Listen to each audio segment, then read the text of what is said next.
Oh,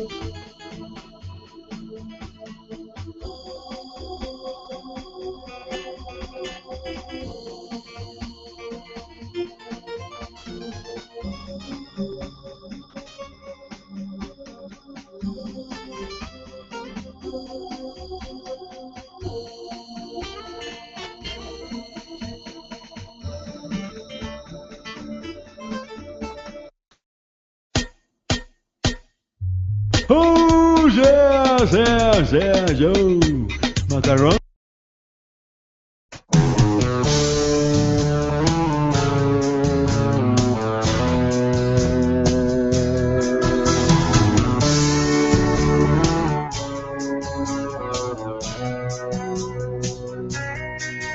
There's a place I go to escape.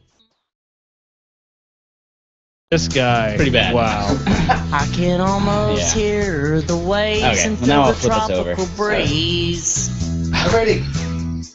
I see the moonlight on her face and the wind Yeah, I was in thinking her of more like, hair. you know, like music, but yeah. Her cotton dress clinging to her skin in the warm August air. In the warm August air.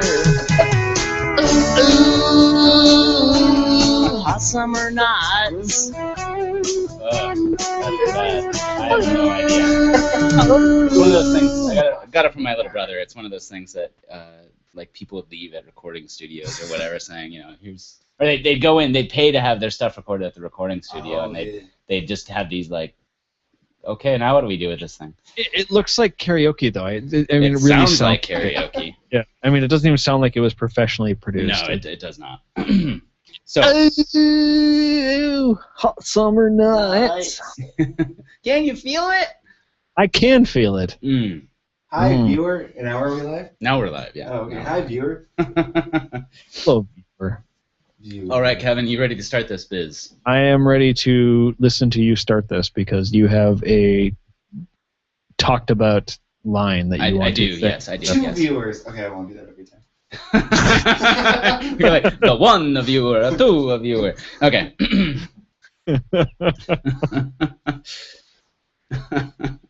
All right, go ahead. Be calm. Be relaxed. Serious. Meditative breath. Yep. No jitters. None whatsoever. Okay. Good evening, listeners. You are finding yourself listening to episode 8 of the Super Number 1 podcast, the podcast where one host thinks that listening to Mastodon in a bike kit is metal, and the other host thinks that looking like a Mastodon in bike kit is not. Okay, that was kind of funny. At the same time, I feel judged.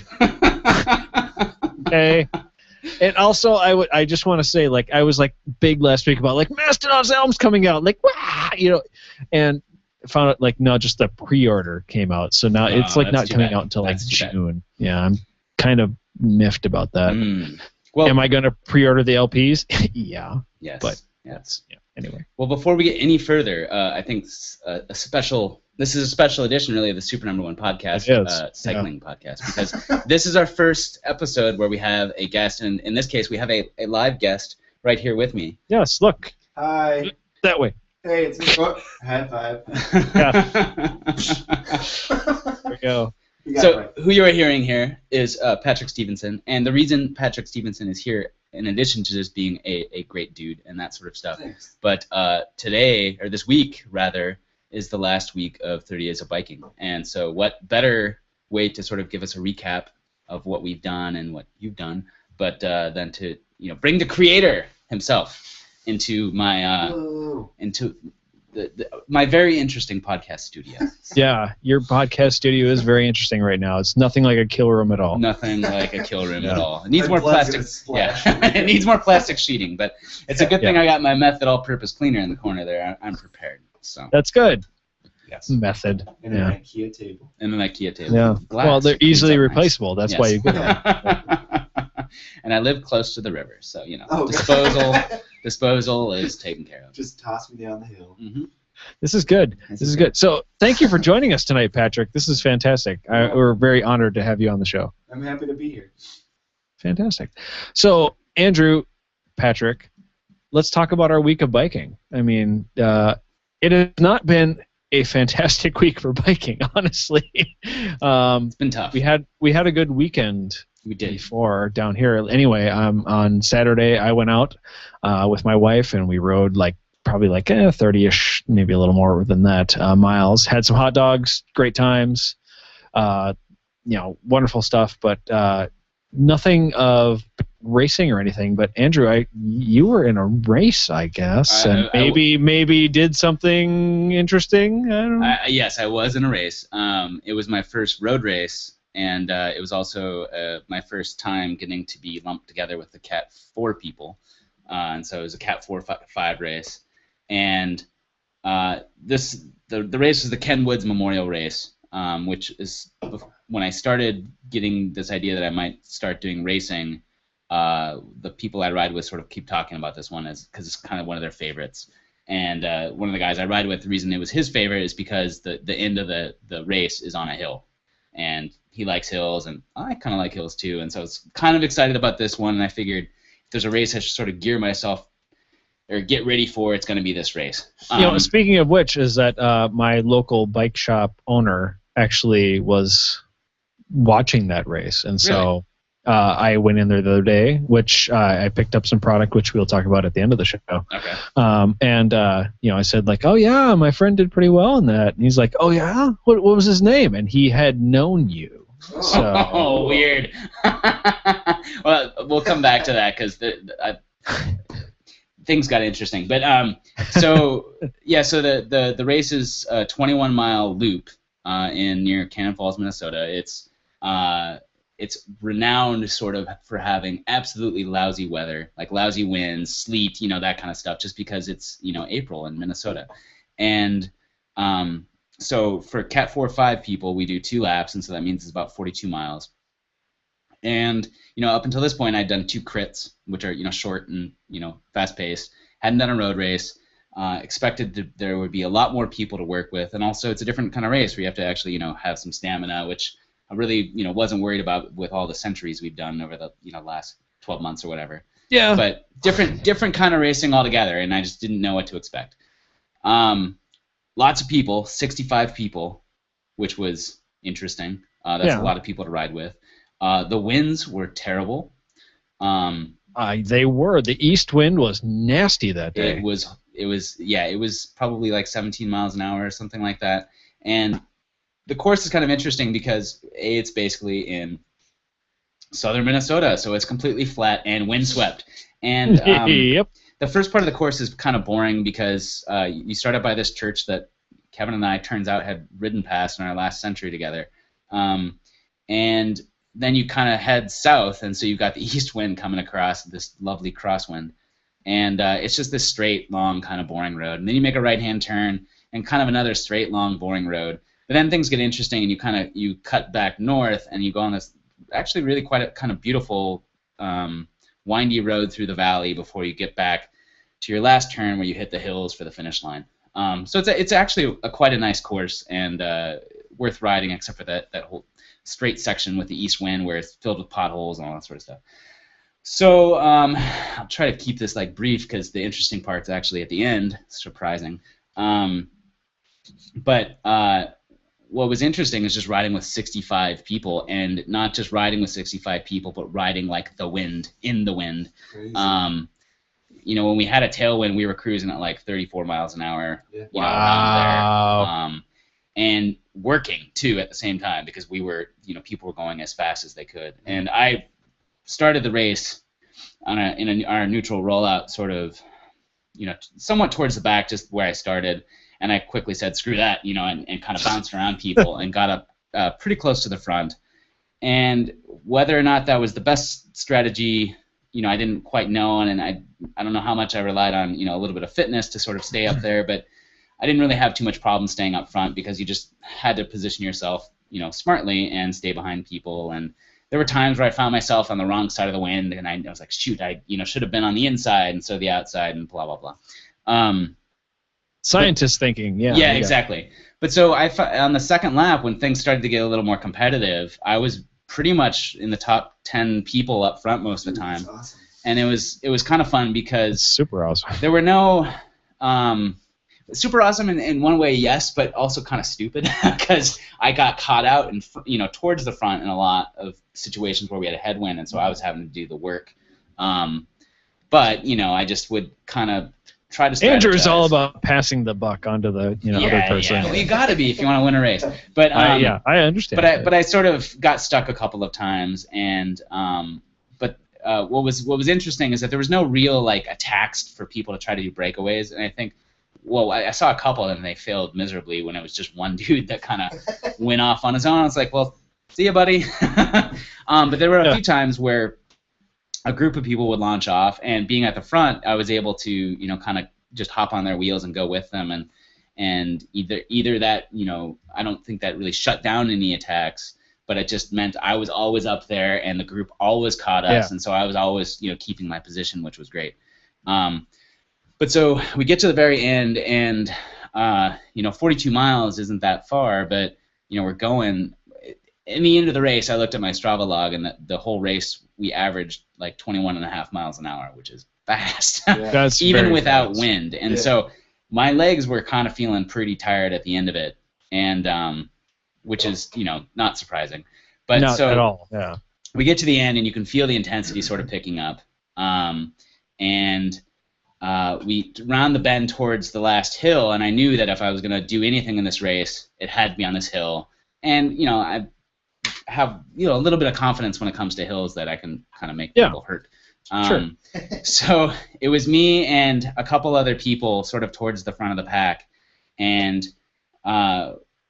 one of the guys sort of just started pushing up hard, and we actually, I think 3 of us sort of stayed together sort of on the first hill, which is sort of a long, not very steep, 2% grade or something like that. It wasn't the Son Valley Hill, was it? I think it is, yeah.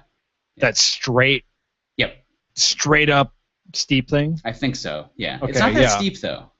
Well, there could be a different one, because there's a couple over there. But the one that you took pictures at the top while I was still grinding not that up. one. Okay. Yeah, it's not that one. So I'm like, that hill is brutal. It's near there, though. It's similar kind of idea.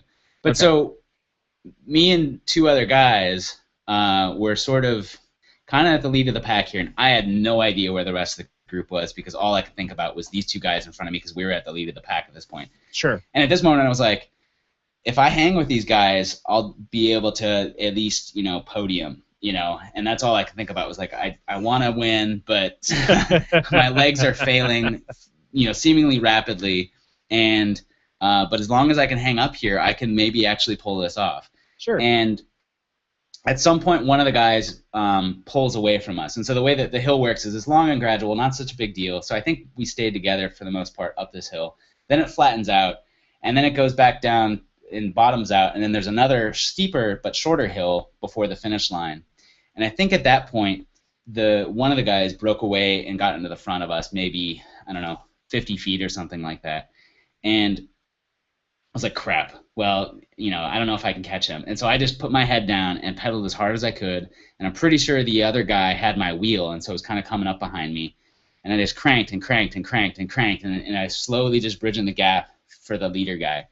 And I finally caught him, and I said, okay, I can maybe just catch an ounce of rest on his wheel here.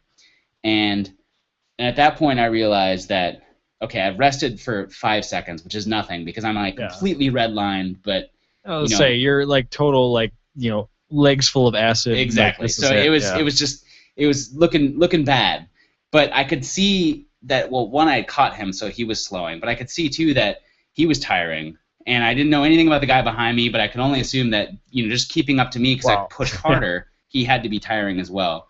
So I said, okay, I've got 5 seconds of rest here. If this guy falls behind me, he's going to rest on me, and the guy behind me is resting now. And if I'm going to do anything, I have to use my 5 seconds of rest and blow these guys away.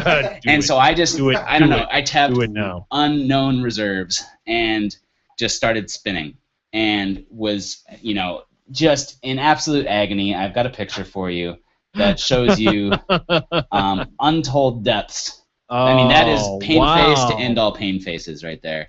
That is actually a great pain face. Yeah, God. And the funny thing about that is my dad took that picture My wife is in the background taking a video of Yeah. me. My dad didn't even know that I had crossed the finish line, so he probably didn't even actually mean to take this picture of me, and so it is blurry and that sort of stuff. So it's like an accidental picture. I gotta get Um, How could he not know it was you with Nice. the blue sunglasses? I- Yeah, well, we so- did sunglasses. so what was confusing about it is that there was another field ahead of us, and we were Oh, I overtaking see. them. Yeah. And so all that my parents saw was just a field coming through, and they didn't see right. me in that field.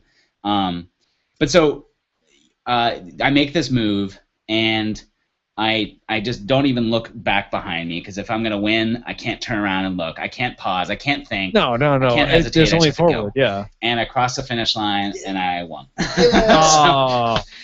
And I don't like that too. thank you. But Story. But so I come back around, and because I think I heard my wife say "Go Andrew" or something, or someone say "Go Andrew," and so I Yeah. turn around and I come back, and my parents and my wife are standing there, and they're like, "Oh, so how did you do?"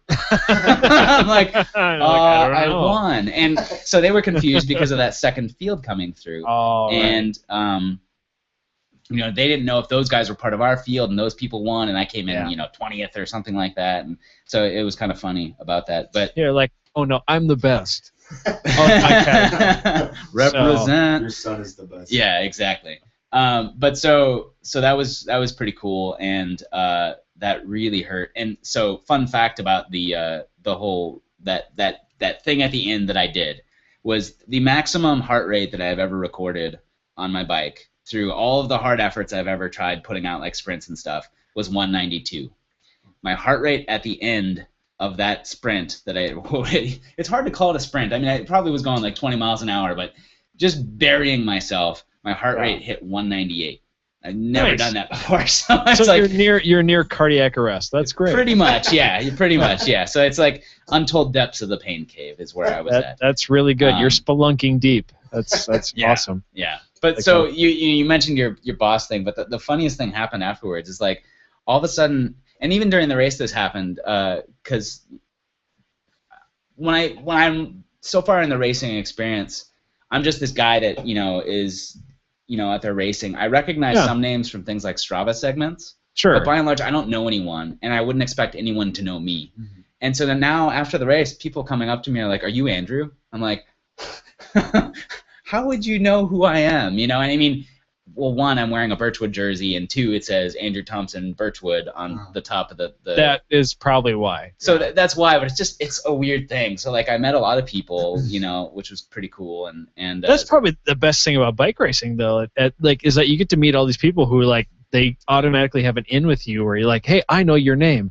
yeah, You want to know my it's- name? Yeah, I do want to know your It's name. neat. You're like, this is 'cause, great. you know? Yeah, one of the things we talked about this a little bit in the last episode was that getting into bike racing, I kind of expected all the racers to be kind of jerks and Mhm. stuff, but everyone I met so far has been pretty cool, and like coming and introducing themselves, and like, oh hey, that was a really nice effort, and the guy who got second place, a guy named Andy, came up and said, where did that kick come from? Because I looked around at you and you looked like you were going to die. And I said, yeah, I don't know. Either I just found untold reserves or I am good at acting or something. But so it's neat how, people are like, want to, come and say hi to you and be nice. And during the race, this guy was riding behind me and he goes, hey, are you Andrew? And I'm like, yes. And it was one of the guys from the crit races, and I recognized him, but and I recognized his name, but it's just like so weird. You're like sitting in the middle of this peloton, and people are like, "Oh, hey, Andrew." It's like, okay. So, just imagine, extrapolate that out into a pro field where you'd be like, "Hey, how's it going, Peter Yeah, Sagan?" yeah, exactly, Hey, right. yeah, we're always here together. So how's it? It's been good. How's your wife? Oh, very good. Yeah. Kids good. Yeah, I bought a new Prius. Oh, really? That's fantastic. We should probably get back to racing. Yeah, exactly. Right. Yeah. So that was pretty cool. I gotta say. I mean, and that was the one race that I never expected that I would win, but I sort of got up that day, or the night before, I said I want to win this race because people were like, "So, what are you gonna do? How do you think this race is gonna go tomorrow?" And I was just kind of joking. I said, "I'm gonna win." And but going into this race, this is a race I wanted to win because I'd known about it for so long, and just like it's got a hill at the end. I'm doing okay at hills right now. I want to win this race. here's the two things that I've told my wife about your racing stuff. Like, first of all, both of us are amazed at the fact that you've done like a very limited amount of races, and you're doing exceptionally well. For now. Well, I know for now, but it's still like wow, way to like stick it in our craw. But so that's one thing.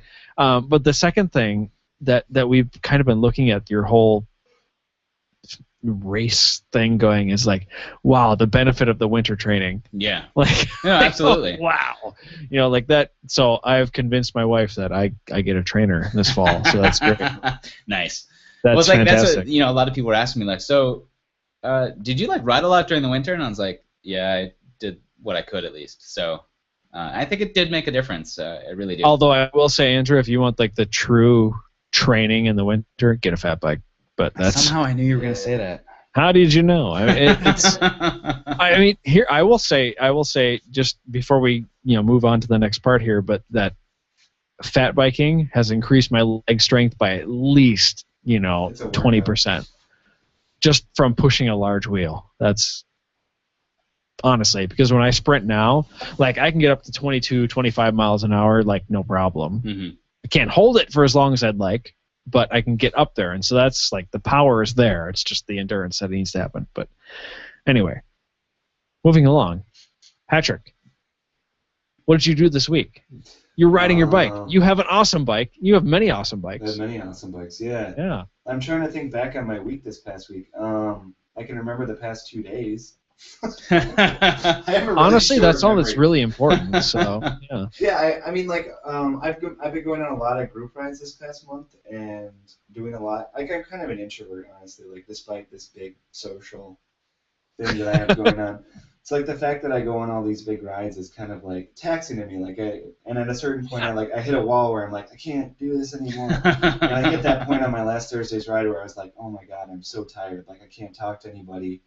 I just want to ride home. And that's the point I hit on Thursday, where it's kind of like the end of the month. Like, dude, Yeah. I'm tired. So on Saturday, there was a lot of group rides to go to, and I went to one in the morning. That was the pastry ride. Yeah. And we got some, like a pecan roll. I feel like my stories suck now, dude. No. I don't have an amazing race. No. Like, okay. I will be the first one to say, like, Andrew's story in relation to real people's story, Andrew's story sucks. So like Andrew's like, oh, by the way, I excelled at something. Everyone is like, oh, by the way, I lived life. You know, so I went to a coffee shop and got a pecan roll. That sounds awesome. It was pretty does awesome. sound really good, actually. And then Sunday I met up with these. So like, okay, let's see. Thursday I kind of like hit a wall in terms of my social contact. That was good. Right.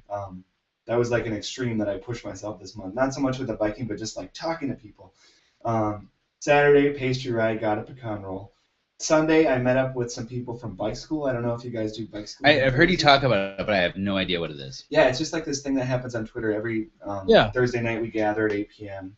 It's a Q&A session, so somebody comes up with questions. They call them their professor. Okay. I've done it a couple times. And they ask everybody questions in succession over the period of an hour, and then we all answer it. And like, because it's Minneapolis, there's a lot of people from Minneapolis who go to bike school. So we had a nice little meetup on Sunday. We got some tacos and rode around Lake Calhoun in that like intense wind and rain. Tacos. Awesome. That was 30 my days of favorite part of tacos, Sunday. man. Yeah. Oh, also Sunday I went to Free Wheel Bike and I picked up all the merch that we're gonna give away at Saturday's party. Mm-hmm. $1,000 worth of Wow. swag, Holy cow. which was like judo If I jerseys. did not have to be at wedding on Saturday, I would totally be there. It's gonna be fun. We're gonna give away a It lot of looks stuff. fantastic, but we'll get to that later. Okay. So, yeah. So yeah, okay. So I went on that ride on Sunday. That was my ride around Lake Calhoun, kind of small, and I picked up swag. Yesterday, I just went for a rainy ride on a nice ride. Took some photos. Today, Nice. all I did was ride down a hill. So I've been going pretty strong all month, and then all of a sudden, my 30 days of biking is just like. It's cool. I mean, like I've been pushing it hard all month. So. Right. Well, that's what happens. I mean, It's especially gonna when you're riding a Brompton. For a lot of that, it's like it's hard to get a lot of distance on a Brompton. Yeah, it is. Those are awesome bikes. They're It is. fantastic bikes. I mean, I honestly envy people who have one because it seems so like, man, if you lived in town, what a great bike. Yeah, well, my favorite ride on the Brompton was this one day where we did the tour to breweries. So that was a Saturday. So I did the pastry ride at first. And then we went on our tour to breweries, which was like 40 miles on those limestone gravel trails and like drinking beers. That was like one of the best days of 30 days. All in a Brompton. I did like 60 miles all in a Brompton, and it rocked. But I was tired of it. Yeah. That is a ton of Bromptoning. Bromptoning. Is that a word? I don't know. I'm actually borrowing it from Calhoun Cycle, and I'm like, I wonder if they knew how many miles you were going to put on it. Like I put a lot. You realize they're going to ride this every day for 30 days, right? Yeah, that's a lot. I have a feeling that they'll be quite happy to have like said like, oh, by the way, this is the bike that went, all these places. So yeah. Sure. And you can buy it now for a discounted price. So, I had a good time on it. It's been a lot of fun. If Yeah. you're listening right now. Hi. Yeah. Thank you, guys. I was really, really jazzed to actually see about your tour to breweries thing, because like that is one of the things that I want to do up in the cities. I've done a few breweries up in the cities, but it usually ends up being like you stay at one for too long, and then it ends up being like, oh, we're done. Let's go get pizza.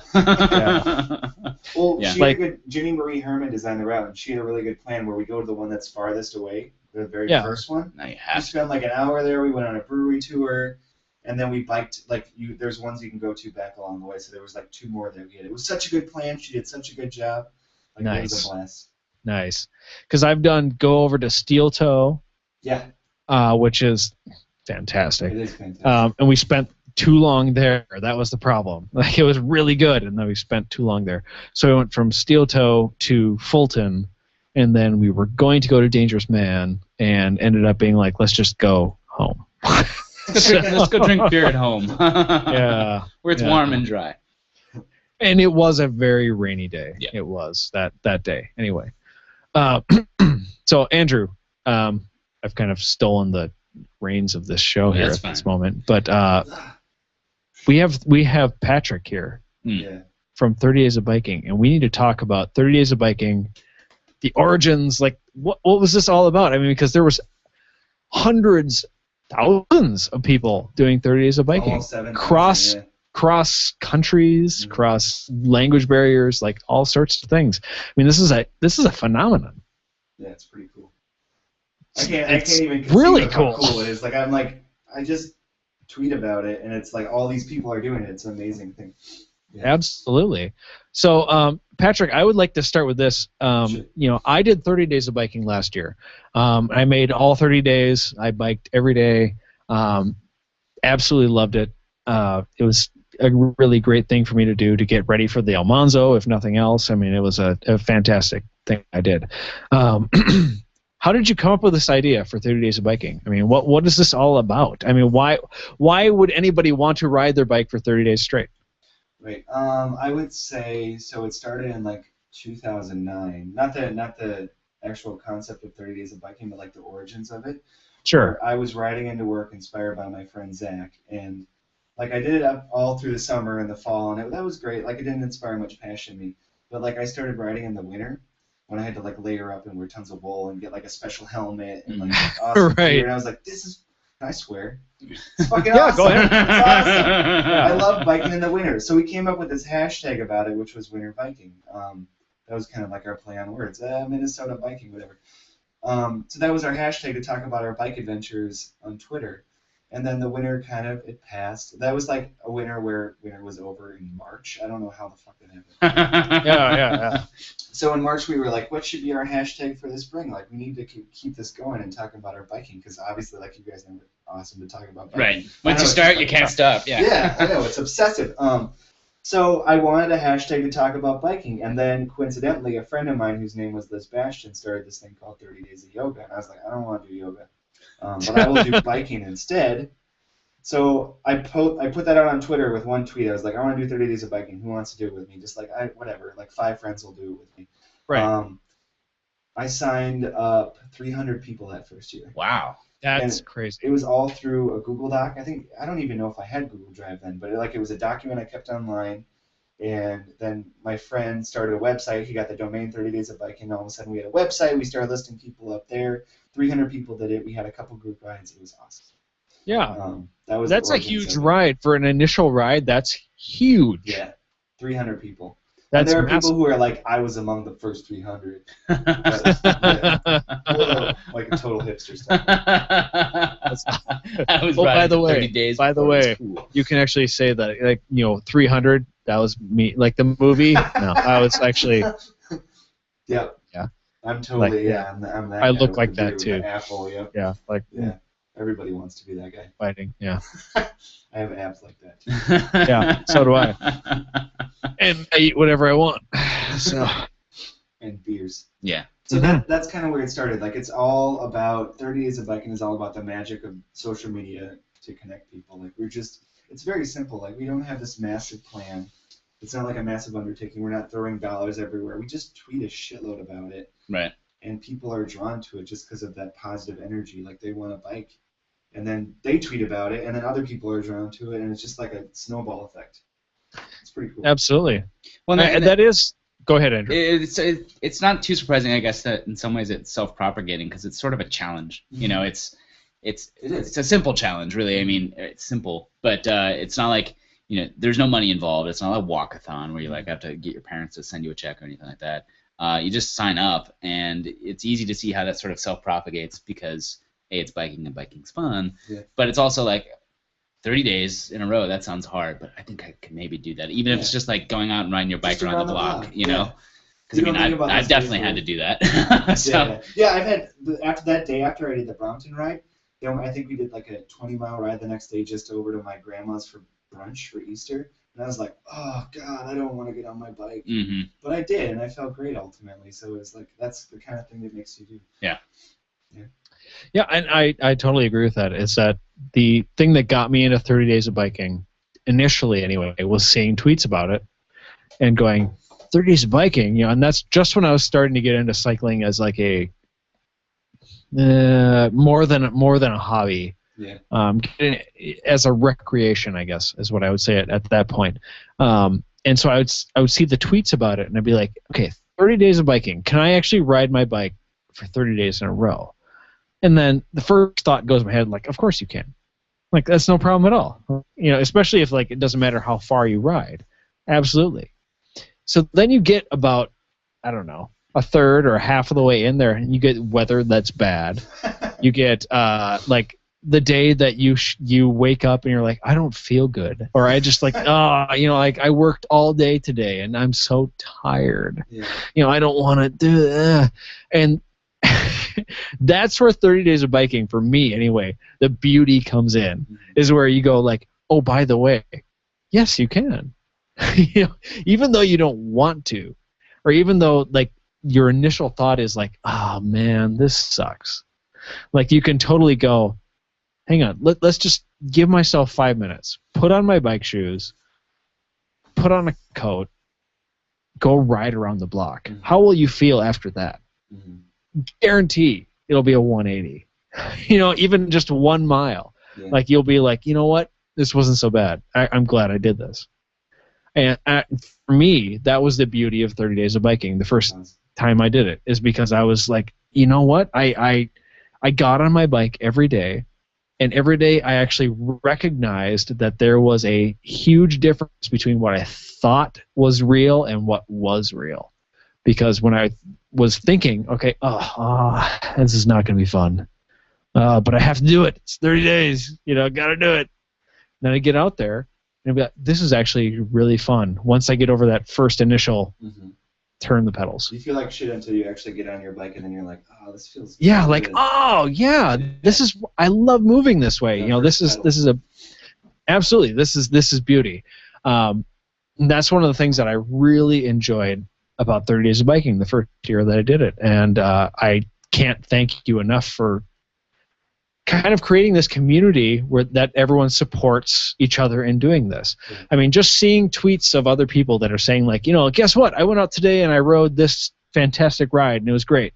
And then another person that says like, I rode this thing and it was like really hard, but I'm glad I did it. All this kind of stuff just makes like 30 Days of Biking really powerful. And more powerful than I think a lot of people give it credit for. That's awesome. Well, I'm not saying that to be like a kiss up or anything. I'm saying that in a way of like someone who's experienced it from two sides. And the first side is like the first year I did it, all 30 days. Yeah. This year, no. This year, last week, food poisoning. I did not ride one of those days. Mm-hmm. I did not, and I felt like shit. Not because of food poisoning, but because of like I didn't ride that day. Mm-hmm. I'm like, oh no, I broke my streak. Right, no, right. I've totally betrayed 30 days of biking. You know, like, oh, this is awful. But you know, as Andrew could attest to this, is like I got out the very next day that I could feel good, and I'm like, I rode, and I did my biking after that. It was more of like an impetus. Mm-hmm. Like, you know, to get out there, even when you're feeling bad about missing a day. Right. Not like, you know, like, oh, if you're sick, yeah, don't ride. You know, like, the first year I did 30 days of biking, I would say like, oh, I'm gonna ride rain or shine, whatever. You know, like I'm gonna just, you know, power through. This year, like, yeah, food poisoning, no, don't ride. No. There was one day where I was sick this year, and I waited till the very end of the day, and I got on my bike in my garage and just went around in circles. Perfect. This is stupid, but it sustains my streak. Right, exactly. See, I couldn't even do that. I was actually like literally to the point like, should I get out there and like just like push like Strider bike my way out into the driveway and then back or something like that? And I'm like, no, I'm just going to let it go. And like, I can't do it today. But you know, the next day when I got up and I felt a little better, I felt very good about like getting back on the bike and trying to, you know, get back on the streak. And I don't know, Andrew, like if you have you had any moments of 30 days of biking failure or discouragement, honestly? Well, I just had a very big 30 days of biking failure, actually. Oh, Did you? I thought you were going to talk about victory that you just had. Well, Yeah, no. It's okay though, because there is a silver lining. slight silver lining. It's gonna sound like crap, but I didn't ever push record. But YouTube is recording, so I'll just rip it off of that. All right. Plus 3 viewers. That's 3 viewers. Yeah, you guys are getting the live. Wait, what now? I didn't push You record. So we've been talking this whole time without recording? Yep. Oh, shoot. Wow, Yeah. Oh, dude. no. But in that case, I'm gonna push record now, and I can splice in the crappy audio. I'll splice in the crappy audio. So. All right, well, good. I was like looking at it, I was like, how long have we been recording? Why does it say 3 minutes? Oh, no. Why does it say 3 minutes? I would want to say at this point, Andrew, like I've been like trying to be very poetic, and like I've been like really like trying to like, you know what, I'm gonna put all of my like big biking words like. I know. You know, Well, it's all there. The internet will preserves it for us, and so I hope so. Yeah. This is the first time in my podcasting career that I've done that. So No. your story is out there, though, right? Like Oh yeah. okay, so it's going to be, there's a record of it? Yeah. Oh, Oh yeah. No, it'll be on YouTube, saved there, so it'll sound like garbage, but well, I mean, who knows? This might not sound good either, but No, that sounds good. Yeah. So All's well. so All's anyway, well. your question again. My question Your to question, you. my 30 days of victories and your failures. failures about 30 days of biking. Did you have any? How did you overcome them? Well, I think this week is sort of the first week that I've really kind of struggled with getting outside, just because, and actually I think Sunday Been a good week. is the day that really kind of broke me. And what happened Sunday was, it's post-race day. I figured I'd go out just for a nice kind of easy ride, because I expected that today, Tuesday, I would be doing a race again, but that got canceled, fortunately. Yeah. But so I figured I'll go out. It was a crappy day. It was like 40 degrees out, windy as hell, and raining nonstop the entire day. And I was like, okay, maybe at best I'll get on the trainer today. I just don't want to go out there. I'll freeze. It's going to be unpleasant, because it's not like it's winter biking where you can dress up for the cold. Mm-hmm. And it's not like summer biking where you can just go out and get wet. It's this weird in between where you're gonna get soaked and you're gonna freeze. Yeah. So I was not that excited about it. But then later in the day, about 4 o'clock, the winds were going, and so the roads were dry. And I was like, hey, I can get out there and go on my bike, and it'll be a quick ride, no big deal. Didn't look at the forecast to see if there's like thunderstorms or anything like that coming. And so I get on my bike, go down the greenway, I'm enjoying the tailwind, having a good time, and I start to feel raindrops start to fall. I'm like, oh, maybe I should turn around and head back for home, because the last thing I want to do is get hypothermia today. And so I was like, no, I'll go a little bit further, and I'll go on the Cedar Lake path and go past downtown and catch River Road back all the way home. So right as I make that turn, I'm going on the Cedar Lake Trail, or whatever that one's called, and all of a sudden the skies let loose, and this torrent comes down, and I just like, no, but I was like, it's too far for me to turn back. I just got to press on and keep going. Mm-hmm. And so I'm going, and the rain is just even more intense, and it's not such a big deal. I'm staying warm because I'm pedaling as fast as I can now. Nice recovery ride, right? And so I get on Sunday? This is on Sunday, yeah. The day you were, I think I know maybe where you were pedaling. Yeah. But so I come to the spot where you go under Interstate 394, and this is nice little windy part in the trail, and I round the bend, and the entire path is underwater, like completely underwater. Amazing. And I'm like, no. Last year's El Monzo at the very end. Well, right. I mean, this is like a straight up water crossing. Yeah. And I wasn't on my, I was on my nice bike, and I was like, I don't want to take my, nice shoes and all that stuff and go through this, but I'm like, I can't turn around. And so I thought I'd find a nice shallow path through there. No.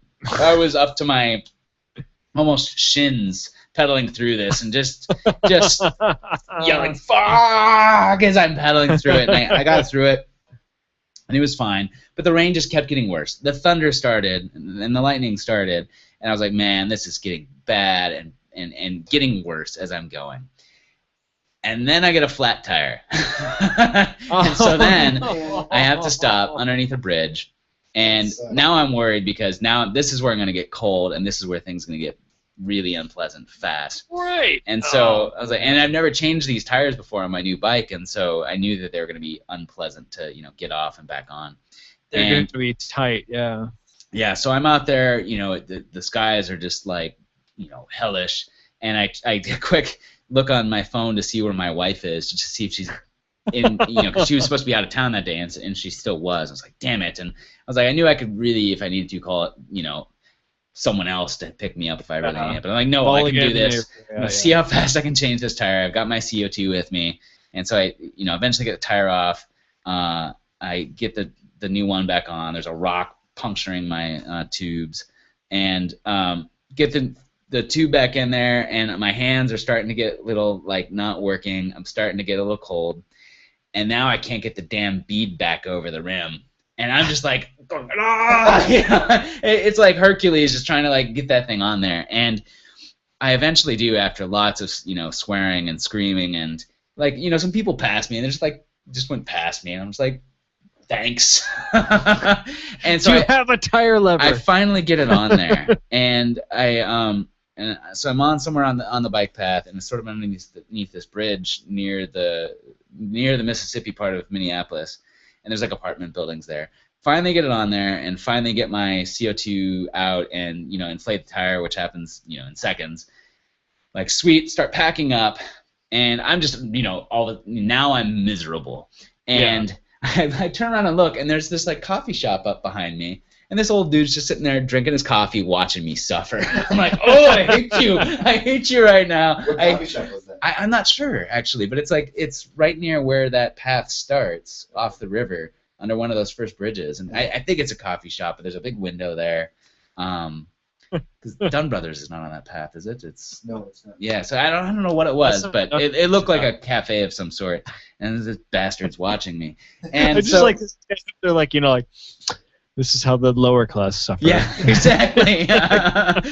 And the thing is I was just in so much agony at that point, and I had to pee, and I was like, screw it, I'm just gonna pee right here. And right when I got all my stuff put away, I was just about to just pee. I turn around and look, and there's this window. I'm like, okay, not pee. And so I get on the bike, and at this point I'm just unpleasant. And for some reason my helmet has stored every bit of sunscreen that I've put in it over the years. And when the rain gets into it, it's always my left eye, but my left eye just starts burning like a mofo.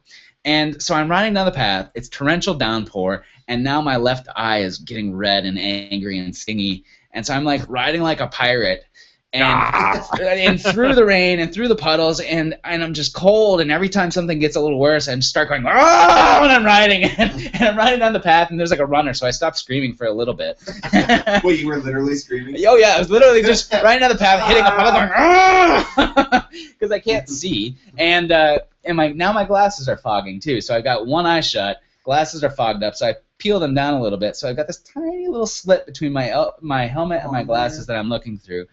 Dodging tree branches, I get to the bottom of the river flats by the university, and the sheriffs have blocked off the bike path because they're searching for a body or a car in the river because someone maybe ditched a car or something. And so I'm like, why are you in my way? And so I scream at them, and I get off the bike path and into the road, riding down the wrong way, down a flood. And then there's geese in the path, and so I'm yelling at the geese, like, geese, get out of my way! And so I just am constantly screaming along the river, miserable, in a downpour. There's lightning overhead. I'm going to get struck by lightning, and I'm blind and freezing to death. And dodging tree branches, because there's tree branches everywhere, and my hands are going to fall off. And so I eventually... Then Satan came down from the clouds. And I still have to pee. And at this point, I sort of say to myself, you know what, it would be warmer if I just peed. But I didn't. Yeah, your body's heating that pee. Exactly. Yeah. So I didn't quite reach that point. But I got home to my house and literally just like sort of lobster clawed my hands back into my jersey pocket to get my keys out and fumble, get my keys out, put my bike in the garage. And we don't have a functioning shower here. Well, we have a functioning shower in the basement, but it's gross. So I'm not gonna. So I was like, maybe I'll just go back to my parents, my in-laws' house and shower there. And so I grab a towel, so I'm not gonna sit on in my car, soaking wet, covered in mud, with one eye shut. So I lay the towel over the seat. I get in there with my bike shoes and full kit, dripping wet and muddy, with my helmet on, and get in the car and drive, shaking uncontrollably over to a couple miles away, so I can go stand in the shower for 30 minutes. So that is what broke me this week. Well, I was going to say, awesome. Andrew, by the way, thanks for totally dwarfing my, it was windy that day. Sorry. But so I told my mom this whole list of, what happened, and then this, and then this, and then this, and then geese trying to kill me. And then at the end I said, good ride. Yeah, I just look at that. And I don't know about you, Patrick, but I look at that and I go like, okay, so Andrew, you're one of the few. And 30 days back, you're like, oh, by the way, when God himself comes out of the clouds and says like, you shall not ride today, and you're like, F you, here I go. That story is what 30 Days of Biking is all about. I mean, that's totally why agree. I was out there, though. I was like, I need to get my ride in for the day, and it made an adventure. So I need to get my ride in today. Exactly. Yeah. Right. I need to realize what the Buddha did. Yeah. I need to suffer. I think someone said something about riding in that weather. It may have been Twitter or Facebook, and rides like that build character. I'm like, yeah, feeling a lot of character right so now. like Calvin's dad from Calvin and Hobbes. Yeah. That's Exactly. what it's all about. Exactly. That makes me There wish was I'd the read one- more that day. Sorry. There was the one Calvin and Hobbes cartoon where his dad was riding in snow on his road bike, and Calvin goes, I think the season's done, Dad. And he's like, are you kidding? My heart rate's up to normal at 0 time. It's great. Oh, Calvin and Hobbes. Fantastic. Okay, so 30 Days of Biking. We've talked about what it is to do it. Let's talk about what it is to go in the future. Patrick, is 30 Days of Biking something that you're looking at doing over the long term, for many years, or is this more like something you're really using as a activism kind of tool to get people to ride your bike? I think both. Yeah, it's a good activism thing. And then this year, as you guys know, we added this new angle where we're doing the Free Bikes for Kids connection. Right. So for anybody who doesn't know, this year for every 30 pledges, so you make the pledge to ride every day, no matter what, any distance. And then for every 30 pledges, we said we're going to donate a free bike to a kid who couldn't afford one. So it's Right. this partnership with them. So that's like, it's added this whole new dimension to 30 Days of Biking, this whole new aspect to it that's made it more amazing. So like, all right, you're going to bike every day and improve yourself, then you're also going to improve some kids' lives too. Right. And That's that encourages fantastic. you to tell other people about it. So that's like 30 Days of Biking is now about not only biking, but also spreading the love for biking. And I honestly, I don't see it ending anytime soon. Like we're 5 years in. I feel like so a friend of mine was just like, "Hey, you guys are just hitting your stride. Like we're just getting started." I feel like we barely started. Like 7,000. That's we could do way more than that. Oh, totally. I bet you could probably quadruple that easy. Yeah. I mean, let's just look at the Almanzo, okay? And it's a gravel race, and it started at 12 people. Mm-hmm. Last year was like 1,600. Wow. This year is like near 2,000. Yeah. It's crazy, and I think 30 Days of Biking is going in the exact same way. I mean, it's just it exponentially increases every year. There's power in doing the same thing at the same time every year. It's just like if you have a group ride where it's like, all right, guys, every Saturday 9 a.m. we're gonna meet at this one place. Every Saturday it builds like a family around that ride. The same thing is happening with this. Every April we're building a family around our own little challenge. And each year the family gets bigger, the community gets bigger. It has power and that regular normalcy to it, Mm-hmm. And I totally commend the fact that you're pushing that love of bikes. Pushing is the wrong word. Yeah, like you're take the bikes. Some people is like that though. Yeah, like. But, just right. Where you're sharing the love of bikes with kids who maybe don't have one. Because I remember like some of my most formative experience with bikes were when I was a kid. Having a single-speed Huffy, riding down the gravel roads of central Minnesota, and like there are pictures of me riding my Huffy that has its big yellow tires and stuff. I had a Huffy too.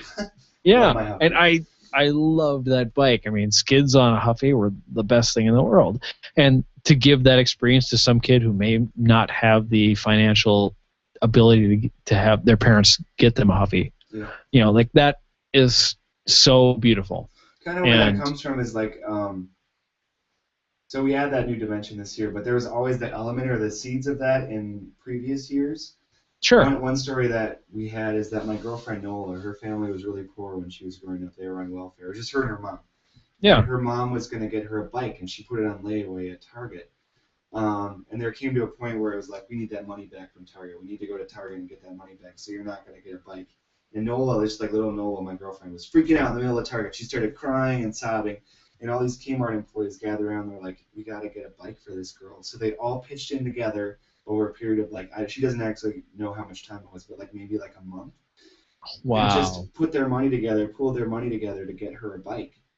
And that experience changed her life, man. Like, she still cries about it when she talks about it. Like, every time she cries. Like, it's that powerful. Well, that's an amazing experience for anybody to have, like, the experience of community around an object. Mm-hmm. And even if it's an object like a bike, because it's a bike is something that, this is going to sound really poetic and maybe sappy, but, like a bike is something that when you ride it, provides emotion. Mm-hmm. I don't know anybody who rides a bike and says like, meh, nothing. Like you ride a bike and something happens to you, and whether it's something like I felt bad or I felt great, something happens to you, and that's a beautiful story. I mean, I can totally understand why she would cry over the fact that like strangers allowed her to ride a bike. I mean, I would do I'm like about, I don't know, 7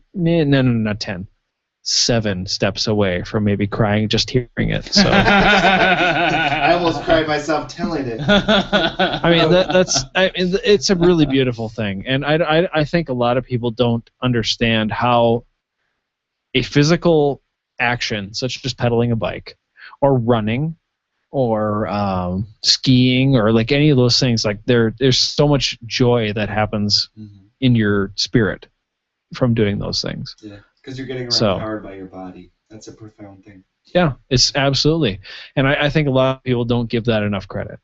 And that's something I really like that 30 Days of Biking is doing, is like it's really tying those two things together. It's saying like you can be physically fit and also spiritually awakened by doing this. Yeah. What it all comes down to for 30 Days of Biking is that we want to emphasize how happy bicycling makes you. It's not about like, Right. fuck cars, I hate cars, like I want to change the world, get out of my lane, all that kind of stuff. Right. It's just like, this makes me so happy. Like I've had experiences with cars too where I'm like, it makes me angry and I'm angry for like 10 seconds.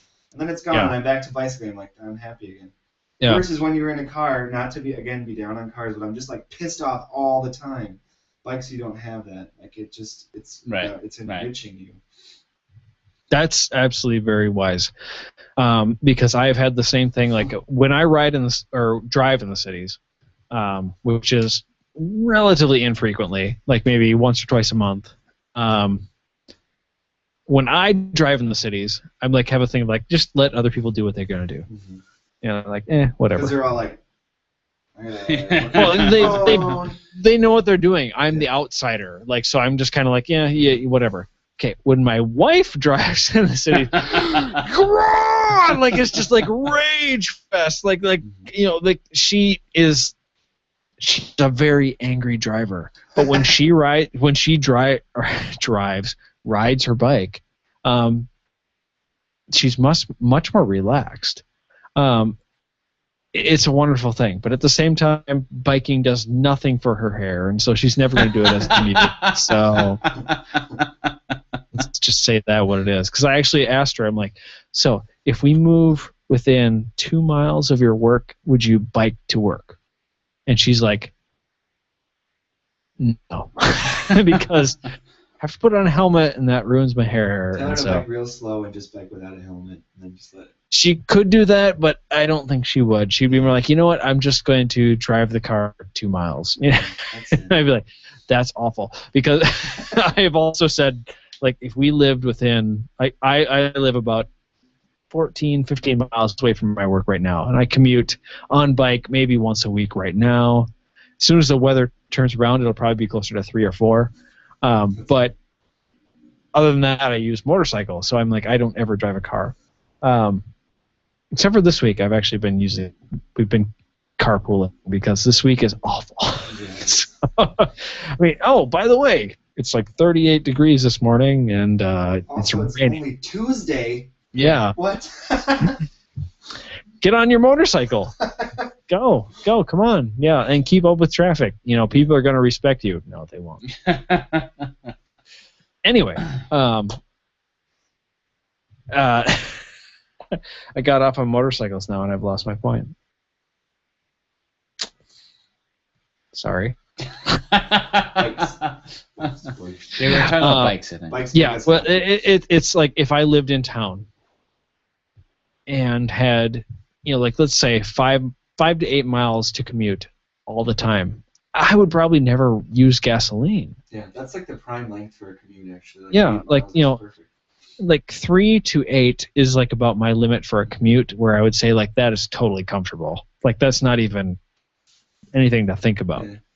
When I get into like 13 to 14, like then that ends up being a little bit more, especially when it's like, oh, the way home is against the prevailing winds. That's in southern Minnesota, where it's always windy. Like that sucks. My limit for a commute, especially this past winter, was like an hour. Like after an hour, I'm like, why am I not to work yet? Yeah. Like, I want to be at work. I want to be home. Right. Like even though I love biking, I'm like, I need to be done right now with this commute. Once you get in that mindset where it's just like a function versus the enjoyment of it. Right. Right. Where you're not on your bike out for like a ride or exercise or whatever. It's like getting from A to B. Then it's pretty It's a little frustrating. bit different mindset. Yeah.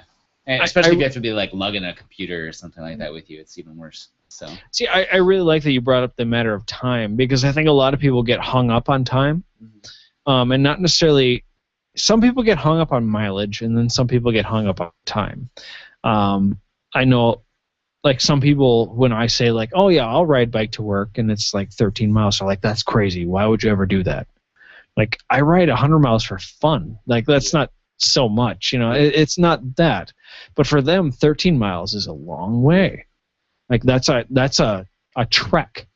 But if you gave those same people like the amount of time, and said like, okay, I want you to spend an hour doing something that you have fun doing, they'd be like, that's great. Awesome. I would love to have fun for an hour. Mm-hmm. So it might be just a matter of, and that's something I think 30 Days of Biking and biking in general does when people get on the bike and start to realize it, is that the mileage can turn into fun in a certain amount of time anyway. Like if I can do my commute in an hour, it's fun. The other day when I was commuting on my fat bike back home in a headwind, and it took about an hour 30. I'm like, that ended up being a struggle. When I got home, I was like, I'm glad to be home. Fat biking is awesome. There's nothing that can beat it.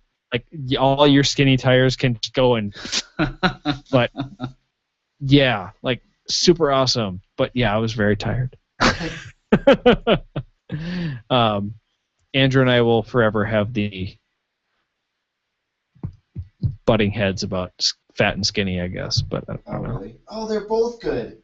Well, I agree, but he's sort of they're both good, but fat is better. But he's never actually ridden once on 23s. He's never. I have 30s on my bike right now. Ooh, 30s. So skinny. That is skinny, dude. That is very skinny. I think I've decided that I'm Legolas and he's Gimli, basically. So, and that's the way it's. Kevin, once he finds his spot, he doesn't want to change. Wait, we should bring up Star Trek. Okay, we can. Yeah, we should. All right. Yeah. Because I was told that you guys talked about Star Trek on your phone. We do, podcast. yeah. 30 Days of Biking, I think, is influenced by Star Trek. Because Star Trek says infinite diversity and infinite combinations. That's like the Vulcan philosophy, live long and prosper. I like 30 that. Days of Biking is Star Trek. It's the Federation. Everyone's welcome. I very much like that. Everyone's welcome as long as you can, go abide by our rules. Mm-hmm. We got so many rules. Yeah. It's the prime directive. Ride your bike. Wait, that's where the prime directive. We don't know prime directive. Prime directive, bike every day. I like that. Bike every day. Yeah.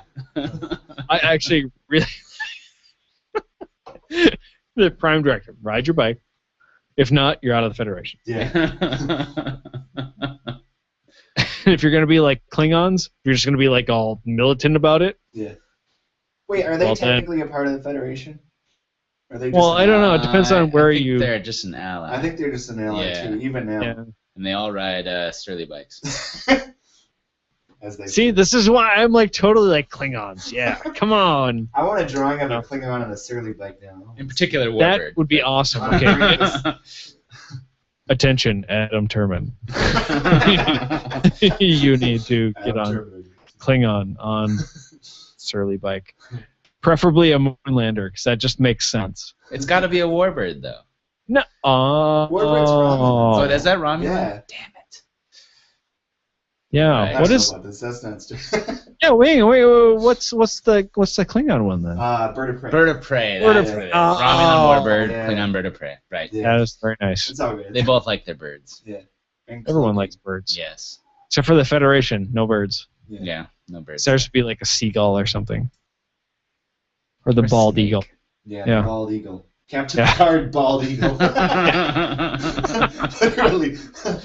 So just, because I like to divert the podcast off of our normal track from time to time, I want to do this. Patrick, greatest Enterprise captain of all time. Go. Wait, Enterprise captain? Yeah. Or Star Trek captain? I'll broaden it. Star Trek captain. All right. Because okay, let's see. Benjamin Sisko. Really? Yeah. That's shocking. Why? I just think he's a badass. I'd be like, Well, he's totally a badass, but I mean, I think 'cause all the captains are badasses. he's the most morally gray of all the guys. Like, there was that one episode where he was like, dude, I did some messed up stuff to encourage this alliance. Like, I tampered with evidence. And would I do it again? Yes, I would. Because I am working in a bad place, and I need to do this shit. And it's a wartime. I think he's a captain for our time. So you're totally a Deep Space Nine guy. Okay. And I'm a Niner. Yeah, that's true. Yeah. Andrew, best leader, captain, whatever, Star Trek. Give me yours. Let me think a minute, cause. Picard. Well, see, I knew you were gonna say that, and that's just too easy. No, it's not too easy. It's why? Because like he's the guy who loves Shakespeare. Done. They all love Shakespeare. No, they all think they love Shakespeare, but Picard actually quotes it and like has like a leather-bound book that's like bound in human flesh. Shakespeare. I just think it's bound in human flesh, but yeah, of Shakespeare and like I don't know. I like Picard. And also like as Patrick Stewart, like his one-man plays of A Christmas Carol are beyond compare. So there you go. I'm just texting my girlfriend here just a second. No problem. That's fine. See, I can't think of anything other than Picard really that I can make an argument. Shatner doesn't make it. The people that played young Shatner don't make it. No Chris Pine. Sorry, Chris Pine. Chris Pine was good, but yeah, it was good, but it was not. Not all time. Like you're just finding yourself, Chris Pine. You need some time. Yeah. Yeah. Chris Pine wouldn't ride a bike. No. And if he did, it'd be some kind of like bike that didn't require him to work, and that's not right. So, so I actually watched a video today on YouTube. This is totally getting off topic, but we're talking about Star Trek, so I have to say, it was a video on YouTube of Harry Potter versus Star Wars, and it was like one guy being Harry Potter, and one guy being like one of the Jedi of some kind, and it was actually very entertaining. I'm like, the guy in Star Trek in there would have died instantly, because he'd been incinerated by some kind of spell or laser blast of some kind. That actually brings up something like I've never seen a Star Trek episode where a character rides a bike. That's ridiculous. You're actually right. Hang on. I have to research all of my vast memory of Star Trek. Maybe Spock once. No. That seems undignified for Spock. Spock would have to be like, being escorted by a bike or It something. almost have to be in like one of those they transport back in time, like when they go back to San Francisco with Mark Twain and stuff. That's like that would be the closest one, maybe. Even those episodes, I can't recall a single bike. No. What's up with that? Horseless Star Trek hates bikes? It does. And the whole time I've been like, Star Trek is 30 Days of Bike. It's not. At the same time, though, Star Wars is not either. No. There are no bikes. Speeder bikes are not bikes. Not to derail this entirely, but did you guys see the cast list for Star Wars that they announced? I saw a list. I didn't know any of those names, but yeah. Good. You didn't know Mark Hamill? Well, I mean, come on. Come on, what's wrong with you?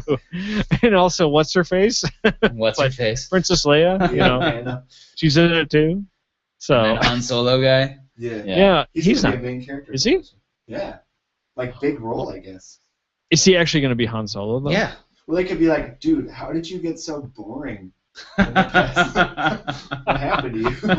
And he'll be like, get off my plane. Give me back my son. Oh, wait, that's the other guy. Yeah, that's a different old grizzled man. Who has a very particular set of That's skills. Mel Gibson. Sorry. Or the son, not the daughter.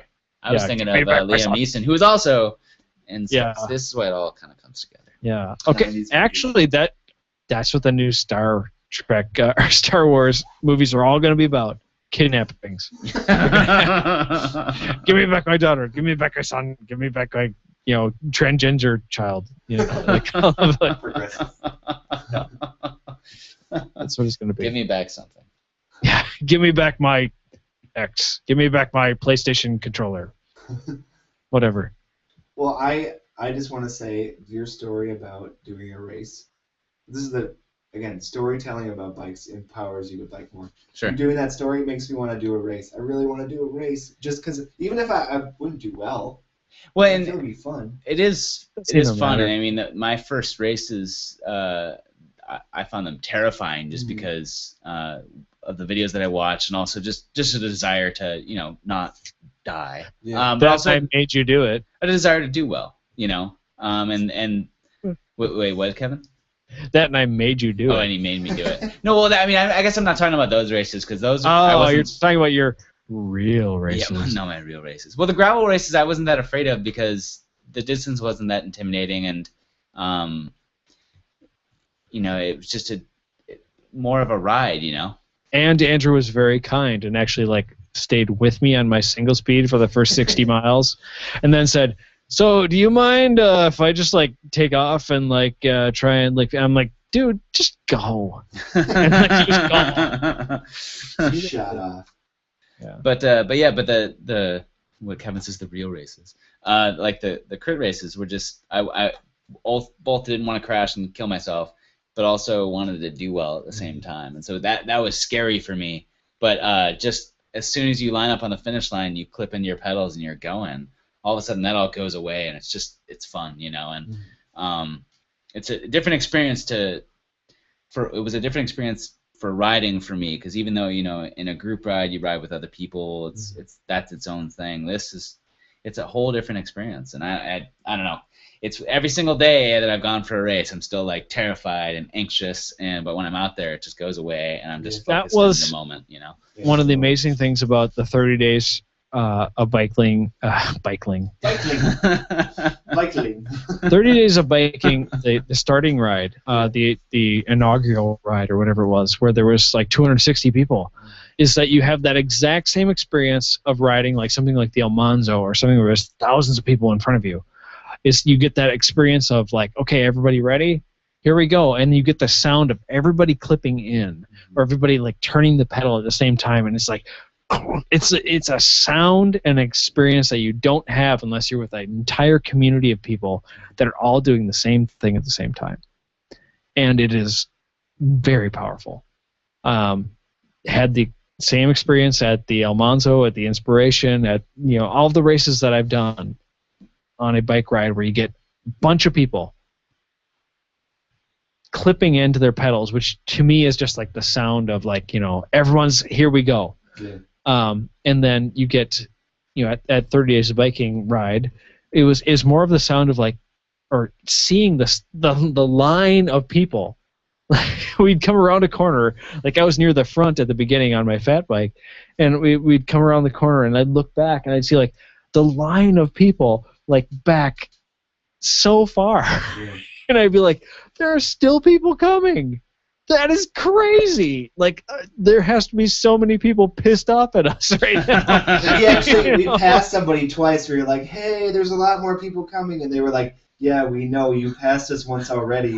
Somehow we hooked up with them again. Like, Right. Because we kind of did that loop where we came back around.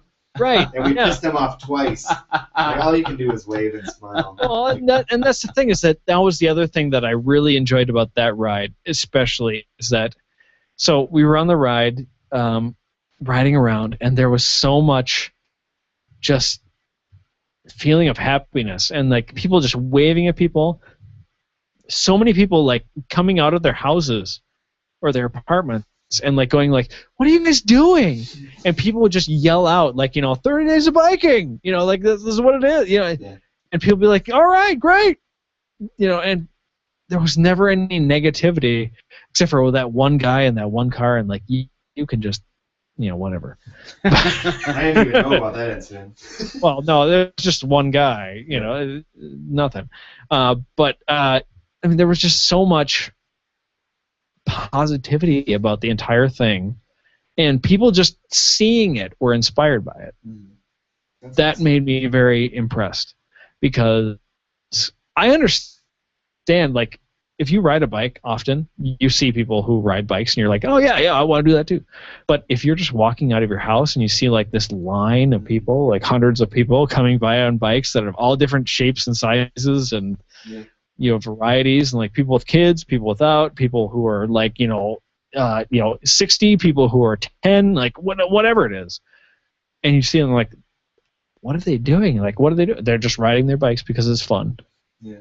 That's an amazing experience. I've never had that as a spectator, but as being part of the, you know, people who are riding it, I'm like, that's powerful. I have to give you a high five for that. Ready? It's like a Wonder Twins activate sort of thing, and you do it that way. That's Shazam. Shazam. But that's exactly how I felt about it the first year, and I didn't get, you know, up to the cities for any of those things. I was just, you know, doing it online. Yeah.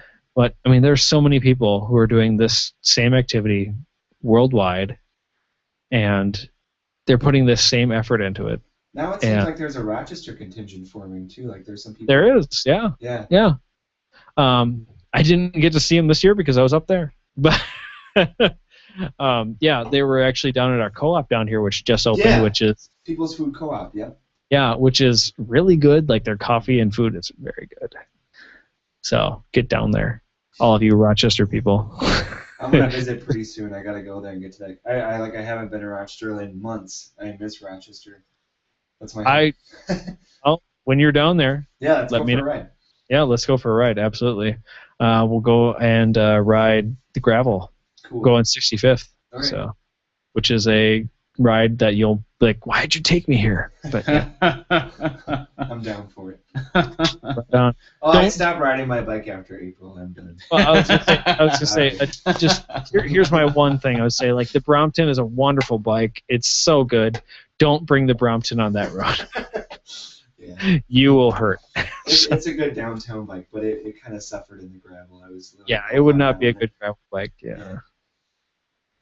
There you go. So, Andrew. So, Kevin.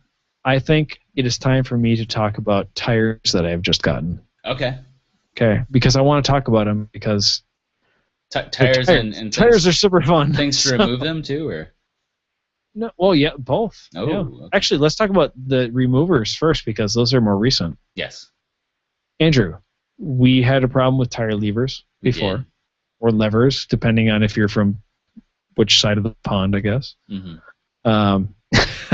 I have broken many a tire lever or lever, and I found some that don't break. I believe you have found some as well. And I found the identical ones. And we found them without even consulting each other. We did not consult. Easy. No. Yeah.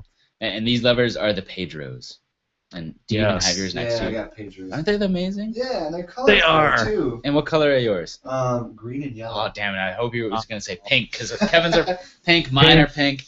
Totally went pink. You know, why did I go pink? Because they were pink. Pink, you know, why not? Right. What I like about those is that they're chunky, you know, they feel industrial strength. There's no way, you can't flex them with your fingers. No. They're not. I mean, you could probably break them, but it's not likely. And the only problem I have is that in my tiny little, road kit thing, that I actually haven't tried, but I bet you I could probably squeeze them in there. But they're a little bigger than the average tire lever bear. They're a little bigger, but I will bet you for. Yeah, I wouldn't say I'd bet you, $200 or anything, but I would say that I am more likely to break the rims than I am to break the levers. Yeah.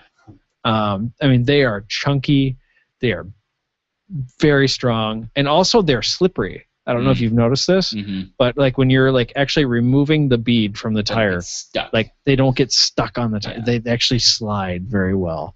I mean, I actually, when I was replacing the tires on my road bike just recently, used those, and I was amazed by how I didn't have to do this like chainsaw kind of like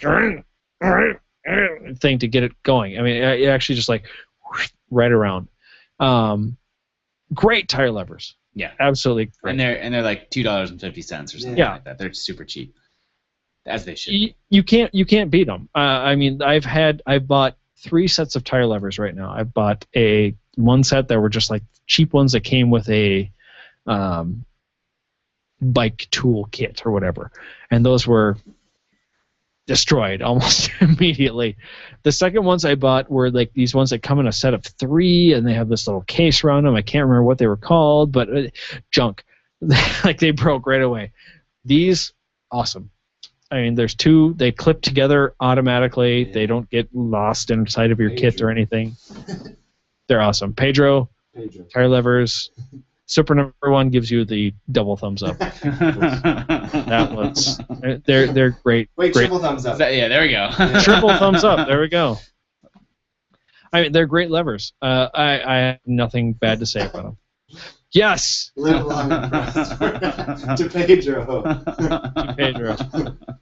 I like it a lot. But so you have tires you'd like to review. I do. Okay, so so I have a fat bike. And the fat bike that I have is the do? Wait a minute. I Wait a do. minute. Wait a minute. Andrew, I have a fat bike. You may not have heard about it, but it is a bike that I ride pretty much 4 out of 5 rides that I do. But it's the framed Minnesota 2.0. And what that bike came with when you bought it was a secondary set of wheels. And the secondary set of wheels was a 29er set. So it came with a set of tires that were, how do I say this? Garbage. So they were Innova slicks. They were Innova, no. Yeah, they were very bad. Super heavy, like not good tires, not great tires. So I went out and I bought a new set of slicks for it because I wanted a fat bike tire set, and I wanted also something that I could ride around town, more urban-y and be a little faster. So I bought a set of these specialized compounds. So what they are is they are called the Compound Control, and they are a 2.2-inch wide slick tire. And they're not slick as in like they're completely, slick, but they are more of like for urban environments / dirt track, that sort of thing. What Specialized calls them, which I don't really understand, is street / DJ tires. Okay. Dude, that's urban. That's very urban. Yeah. But I don't get what's DJ tires. What's that mean? I have no idea. DJs but that's ride what their sets on them. I guess like that's you get on these tires and all of a sudden you're like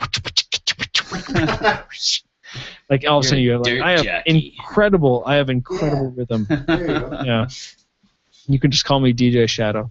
But yeah, it's so. But the tires themselves, besides their like bad branding, are fantastic.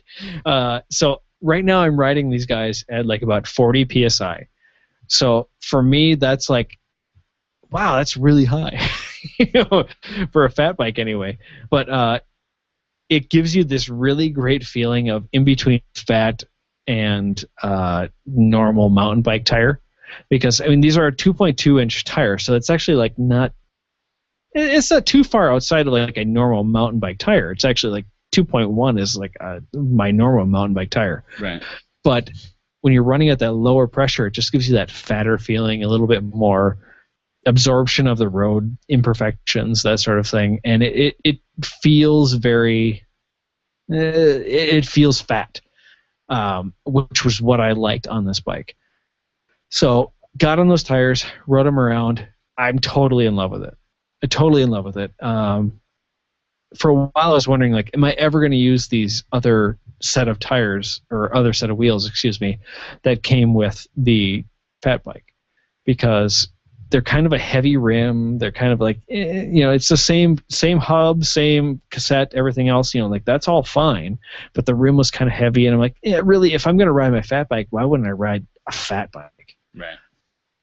But having put these tires on there, I'm like, now I understand. What do they call it? What's the name of them again? Specialized Compound? They're called the Compound Control. And so they're a 2.2-inch wide semi-slick tire. Okay. They're kind of urban-y.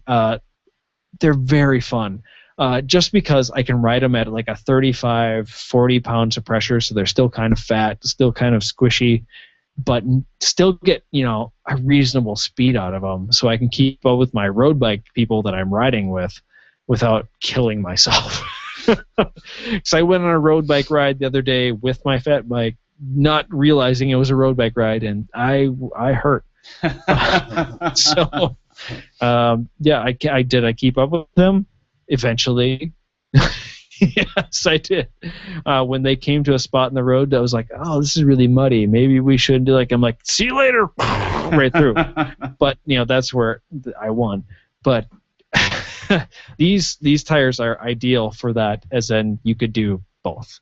Right. Are you going to be as fast as a road bike? No. Are you going to be as versatile as a fat bike? No. But are you going to be super comfortable on the road and also like equally comfortable on gravel? Maybe even like some off-road stuff. Provided it isn't too muddy. Yeah, you're going to be pretty happy. So check them out. I mean, I got them at my local bike shop for like $32 a piece. I mean, they're not even expensive. Yeah.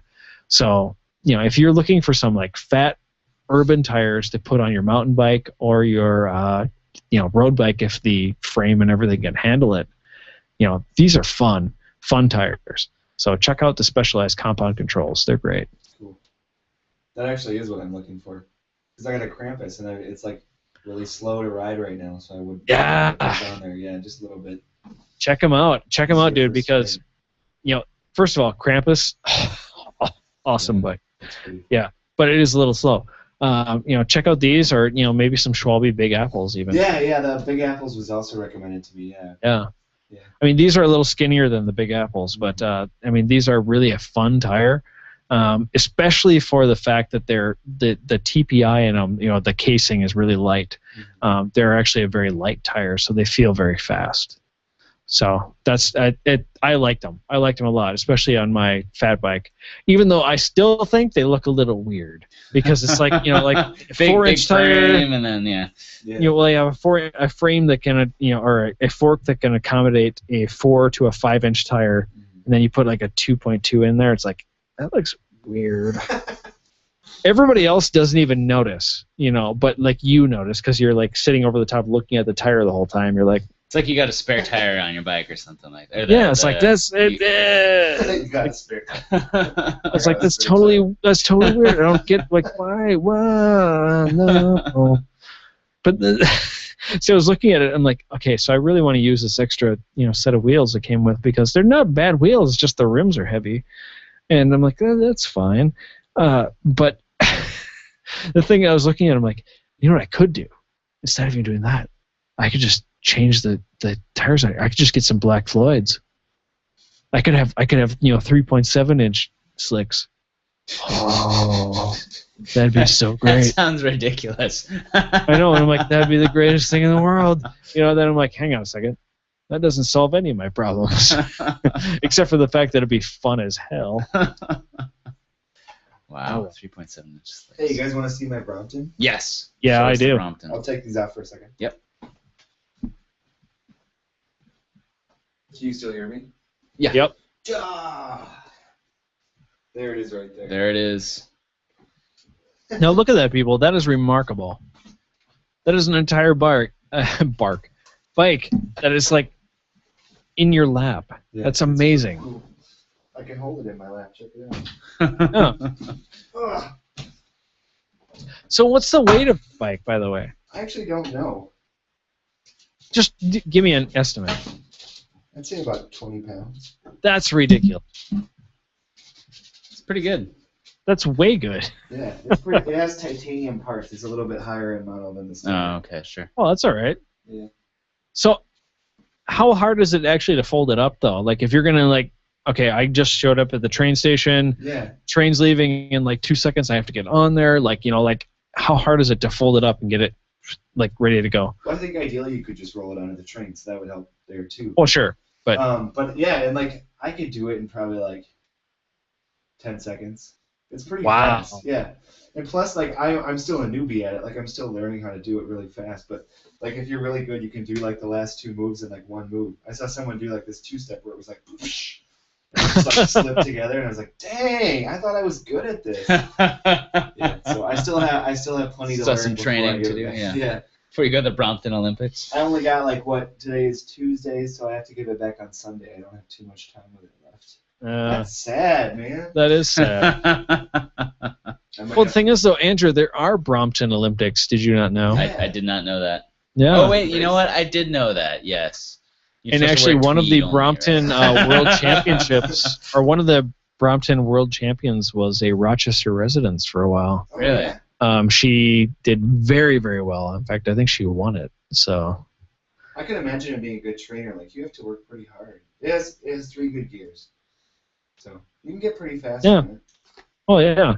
Yeah. Here's one thing I would actually ask, and that's something that I had noticed about the Brompton that people have asked me when they see my fat bike or my 29, they're like, "Those are big wheels. Yeah. That must go very fast." I'm like, "Well, not really any more than any other bike, but." you see something with a smaller wheel like a Brompton. Like, how does that affect your speed? I mean, do you do a lot more work to do the same speed? I don't ever feel like it. No. I like for that group ride, for example. Everyone was on their standard bikes, and I was going at a group ride pace, like pretty medium pace, way faster than the kickoff ride. I kept up really well, and it was sometimes out in the front even. Like, it's good. Mm-hmm. Nice. Yeah. And those are 20-inch wheels. I don't know. You tell me. 24 or something like that. Yeah. Yeah. Probably. 20, 24. I don't have a ruler. It's pretty tiny.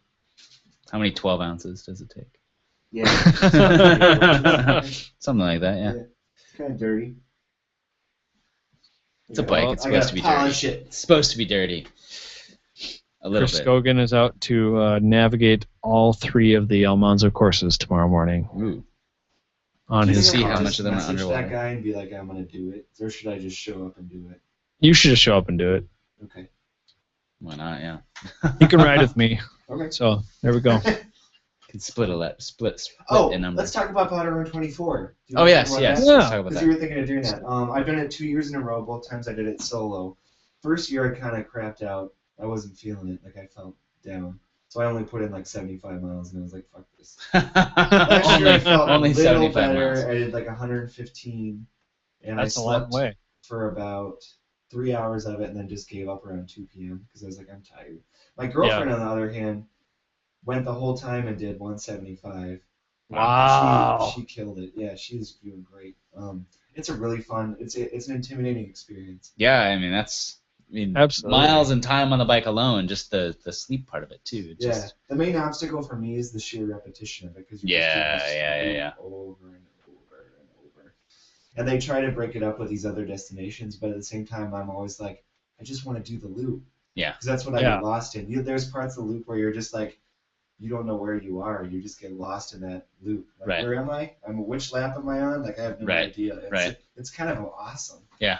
It's a Yeah. really cool experience. Like, it's a very zen moment, kind of Yeah. like just like there's nothing but this moment that I am in right now. Yeah. Yeah. That Pretty powerful. that's kind of what I'm looking for because I really want to do a 24-hour race. And this seems to be an ideal starting point because there's very little. Oh, by the way, it's hour 20 and you failed. Like, oh, guess what? You're in the middle of nowhere and now you die. Like it's nothing like that. It's very like, okay, you just can walk back to like where your friends are. That's It's all fine. urban, yeah. Yeah, and I'm looking forward to that. I'm very excited to do it. Andrew, I don't know. Maybe we should actually, instead of me soloing it or something, maybe we should think about putting together a super #1 team. And Perhaps I might be able to be talked into that. We'll see. I think you guys say- can both do it solo. You need yeah, that no, experience. see, if You Andrew need did it. it solo, he'd be like totally like, oh, by the way, how many miles do you have? And I'm like, I have 180 miles, and he'd be like, oh, I have 360. And then he'd keep riding away, and then he'd be like, oh, by the way, I haven't even eaten yet. It's an interesting experience. I think you should do it. Solo. When is it? That happens in July, right? Is that usually I'm not sure. summerish? Last year was August. Yeah, It it's was summer. August. Okay. Yeah, Yeah. it's So- happening. The weather is usually better then, so that's I'm gonna help out with the promotions this year. okay. Yeah, they're trying to figure out how to take it to the next level with community interest and Right. like interest from businesses and stuff. Sure. Yeah, their website is great. So, check it out, everybody. Google Powderhorn 24. It's great.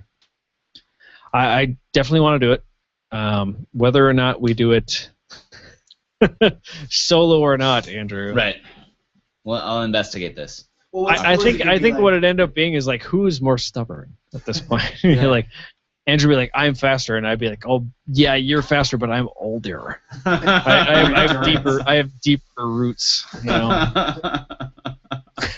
Like I can totally like, yeah, keep pedaling, young one. See how it goes. It reminds me of Star Wars again. Padawan. That's exactly what it is. Except for I'm like a vengeful Jedi Master. I'm like, oh yeah, did you learn your lesson? Did you learn your lesson? Yes. Die. I might be more Sith, I guess. I don't know. Well, now my dog is howling because I mentioned the Sith. That's what happens. Yeah, maybe. Well, Kevin, speaking of Sith, I don't know how this works, but it does. Yeah. Good luck. Tell with us that. about how people can send us emails. Pro Sithy or not. People can send us emails provided they are not in the form of dark force powers. You send us emails that way, it's just lightning bolts, and that just messes up everyone's computers. It does, yeah. That's what we have surge protectors for. Yeah, Dark don't force. do that, please. But when you send us emails in a nice, peaceful Republic kind of way, please send them to supernumber1cast@gmail.com. And send us your questions, send us your comments, send us your suggestions, send us, things that you thought we did wrong about Star Trek, all that stuff. Reminders to push the record button next time you record the fucking yes, podcast. that would be wonderful. Can't believe that happened. That's cool. That's cool. Yeah, I can't believe that happened either, honestly, Andrew. I judge you for it. I know. I should have judged. But yeah, you're judged harshly. But Andrew, sometimes people don't want to write emails because really, that's like the way of the past. It's true. It's a long format. It's for people who are like at least over 30 and have So, a suit and tie job kind of thing. Yeah, right. So sometimes they want to send it shorter. How do they do that? They can send us tweets. The show page is supernumber1. You can get a hold of me. I'm the nth Andrew. You can get a hold of Kevin. He's the 4tree. And our guest here, how do we get a hold of you? I'm Patio Mensch. Patiomensch. Patio Mensch. Yes. And 30 Days of Viking. Yes. It's like the Uberman, the Ubermensch, Yeah. but on the patio. It's kind of not really a word you should apply to yourself, but I did it. I like it. I like it. It's like, what are you? I'm the super casual man. I'm the Patio Mensch. I'm the patio mensch. Yeah, I like it. I like it a lot. I like it a lot. I like it a lot. So, email, We got it. Twitter, We got that. but there's one other way. Reviews. Oh, yes. Send us reviews at iTunes, because when we get reviews, we read them on the show, and honestly, they help us a lot because they let us know what we're doing wrong, what we're doing right, what we're doing mediocre, whatever. Right. And we So take go those to right iTunes. things and we put them on a shelf like ribbons that you might win at a race. And the other stuff, we sweep it into the trash. 'Cause we don't care about that. We look forward to the future, not back. I'm going to go home and give you guys 5 stars. Yeah. Please do, yeah. That guest you had on tonight is just the Yeah, I best. like 5 stars. 5 stars makes me happy. But so go to iTunes, check out Super Number One Cycling, go in there and leave us honest reviews. If you like the show, awesome. We really appreciate that. But if you think there's something we can do better, please let us know as well, because we want to improve. Just like Andrew, we don't settle for second place. That's true. Oh, and let's not forget, we do have a live feed, and when we were recording, and sometimes the recording of the live feed saves the day, but we do a live stream of the podcast as we're recording it, and you can find that at youtube.com/supernumber1cast, and it's great because you can engage directly. And so, for instance, the Phoenix Alien commented on my podcasting studio /kill room that it needs more cardboard and cowbell, because it does need more cardboard. It's doing what I could to sort of dampen the echoing, and it actually worked pretty well. I've got a drop cloth draped ladder. I've got a old bike box. I've got a No one will mattress ever be able to see the torsos you over hide there. behind. There's no there. torsos. Yeah, there. I mean, well, there's No a few torsos. but then I've got. Pay no attention. He's getting action shots, but there's also a crash pad behind me in case I fall backwards. There's a few drop cloths below me, so it's. But no bikes. There's a Brompton and a bike box. Yeah, I that's should true. I should have put the bike behind me. So I'm lifting a Brompton. You can't see it. yeah, it's I can bikey in see here. you're lifting It's something. very bikey. But yeah, That so counts. check out the live feed.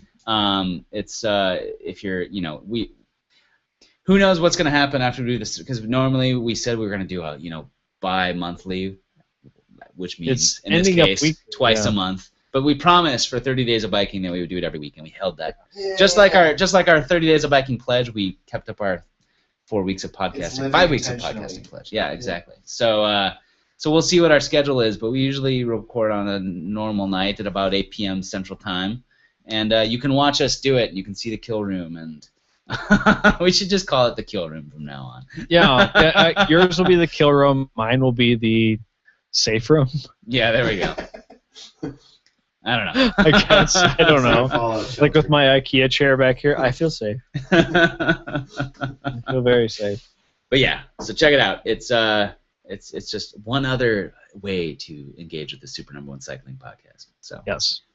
And also, here's a very important thing. So 30 Days of Biking, you need to check out their website. You need to check out everything that happened this month. So go to 30 Days of Biking and .com. Is that correct? yes, Pretty sure it's correct, With the number yeah. 30. Yeah.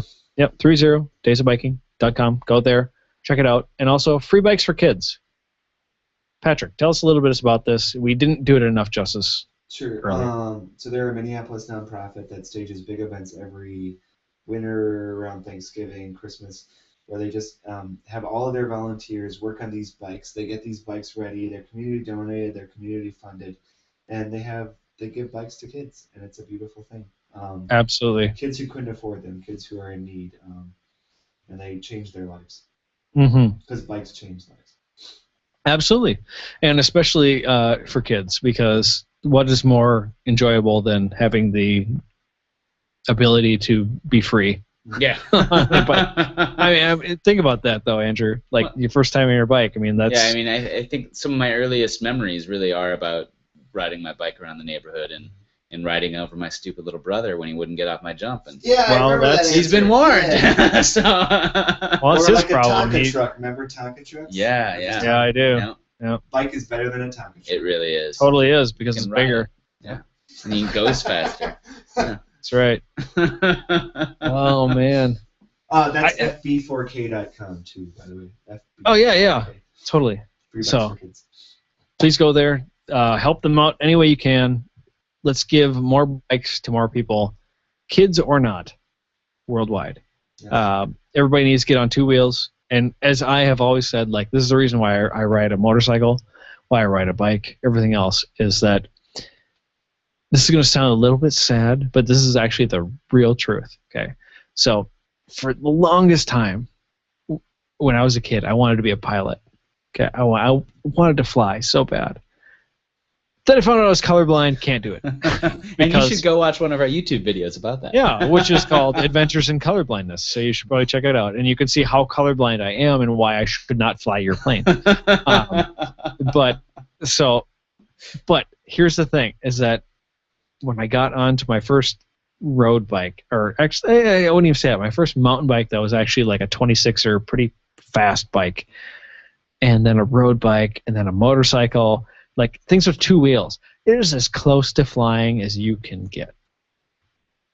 I swear to God, it is the most beautiful experience that you can have with banking, turning, and being free that you can get without being in a plane, in my opinion. And it is beautiful. So please, go out, get a bike for yourself, get a bike for everyone else in your family, go to 30 Days of Biking. Next year, this is you. I can't believe it's over. I know. Dang, it's pretty crazy. It is pretty crazy. It went so fast. Yeah. Absolutely. Just carry it on into May. Oh yeah, I'll still keep. I mean, Now maybe I'll it is keep 60 biking. days. Yeah, you know, maybe I'll pack it 61 away. days. Oh, let's keep going. 90 days. Oh. Right. 30 days. 365 days of biking. It's a no-drop ride. We're not gonna let anybody stop. Keep going with us. Oh, that's one of my favorite terms when you see like bike rides, like, you know, like, oh, this is a no drop ride, or this is a, you know, like, you know, no drop ride. like, what's a no drop ride compared to another? Like, so you're just gonna leave me behind? Yeah. Yep. I have the keys. You just have to make sure that if you're the slowest rider, you have the something keys, everyone yeah. else needs. You know, that's all it is. And then it's not then it's a no drop ride. I heard about one drop ride that my friend told me about. And he was like, dude, we would just go and ride in rush hour traffic. We would go so fast. It was a drop ride. If you got left behind, it was done. That's awesome. That sounds like fun. That sounds like a great way to get to hurt. die. Yeah, right. I gotta hurt. I mean, I am down with racing with traffic in Rochester, but not in Minneapolis. I used to do that on Lake Street. Have you ever ridden in rush hour on Lake Street? Mm-mm. That was fun rush hour traffic. I Yeah. haven't done that in a while though. Well, you can go faster than the traffic, pretty much. Yeah, so yeah. Like going around. Yep. It was fun. Yep. I mean, I've done the downtown in Mayo, like oh, we're gonna ride with traffic. It's very fun. Like you get up to like 20, 25 tops, and that's if people are being like really heavy, heavy-footed. But it's like for a block, Yeah. and then you stop. I mean, it's not like long distances, and also everyone down there. Honestly, if you get hit by a car, this is the best place in the world to get hit. I'm like right next to the Mayo. Like, this is fantastic. Like, oh my God, I'm totally broken. Guess what? Everybody you see is a doctor. There's nobody here who doesn't know how to take care of you. Everybody here. And if someone doesn't, they have 3 friends who do. So So go get hit on your bike. yeah. So go get hit on your bike. That's the message we're going to close 30 days of in Rochester. You have to be in Rochester. Rochester to do it. Yeah. In downtown Rochester. They know how to take care of you. Go fast, take chances. For a block. Yeah, for a block. Eat 1 block at a time. That's the way you should take your life, 1 block at a time. That's true. All right, Vin Diesel style. Yeah. I live a quarter. What is it? I live a quarter mile at a time. I don't know. You never saw Fast and Furious? I may have, Oh. but I have not seen No way. Really? You guys haven't seen it? I haven't seen the movie, no. Not any of them? No. If I saw one, it was the first one. It's a Vin pretty Diesel good was in it, Is it? right? Vin Yeah. Diesel, yeah. Yeah. I think he's in all of them, isn't he? Yeah. Okay. Wait, no, not the third one. No. Wait, he is in the third one. For like a second. And he goes, go fast. It's a cameo. Yeah. Or be furious. Be furious. Be fast and be furious. No, I actually don't think I have seen any of them. I think the last Vin Diesel movie I saw was Triple X.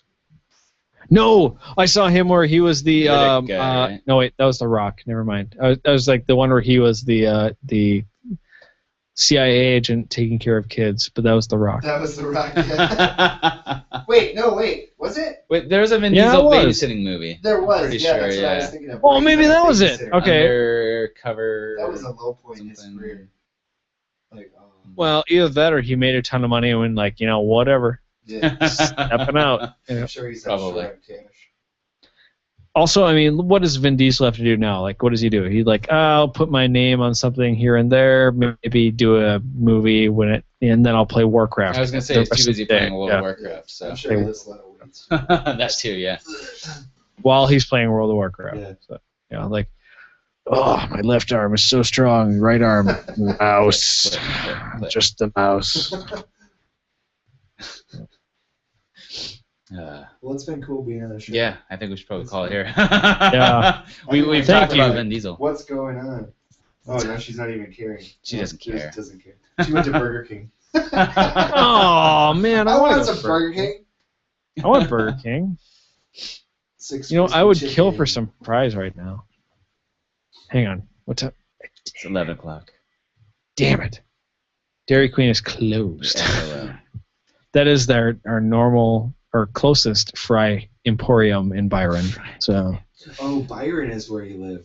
yeah, it's like right outside of Rochester. So Byron was where all the weirdos lived when I lived in Rochester, man. We were like, oh, weirdos are from Byron. Right. No offense, Byron. no, you can totally like all the weirdos live here. So so what do you guys have? We have a Subway and a Dairy Queen and a grocery store that has nothing. I'm hungry now. Yeah, like oh man, chicken strip basket. Ah, Right on, man. Yeah. Oh, that gravy that comes with it is not gravy, but man, it's good. It's like Fight Club soap.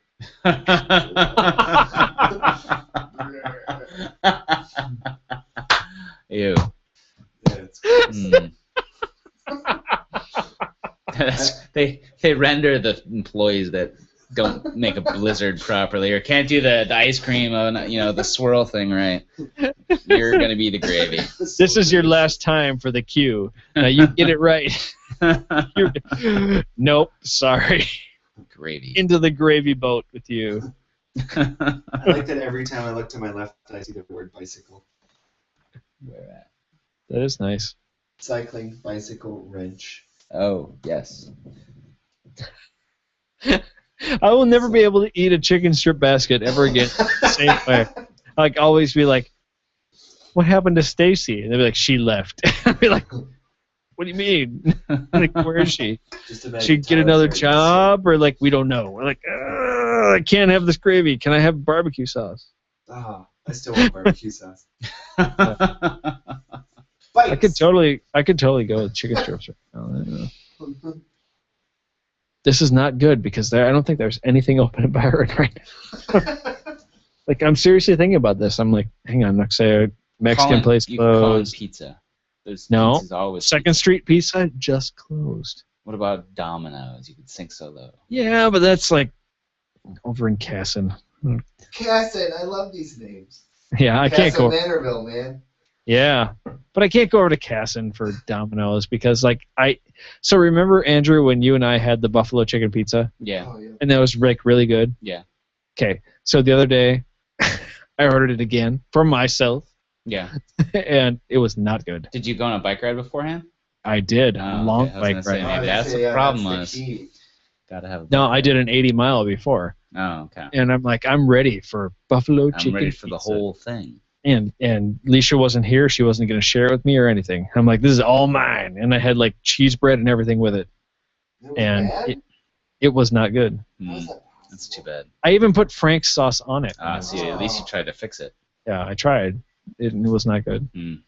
I mean, it wasn't. I mean, did I eat it? Yeah, but it wasn't. But it wasn't as good as before. That was the problem. Sorry that I mentioned Burger King. That's what all have right. you done? That's all right. What have you done? That's all right. We're all hungry now. I'm pretty sure tomorrow I will go and like look at a Burger King and smell it and go, yes, and then maybe think about going to the drive-thru and then not do it because I'm not allowed. But that's so my wife is like pretty strict, like paleo. So I'm okay. Yeah. Strict rules. Yeah. As in our house right now, we just finally broke the barrier that like we have English muffins now. I think that's pretty great.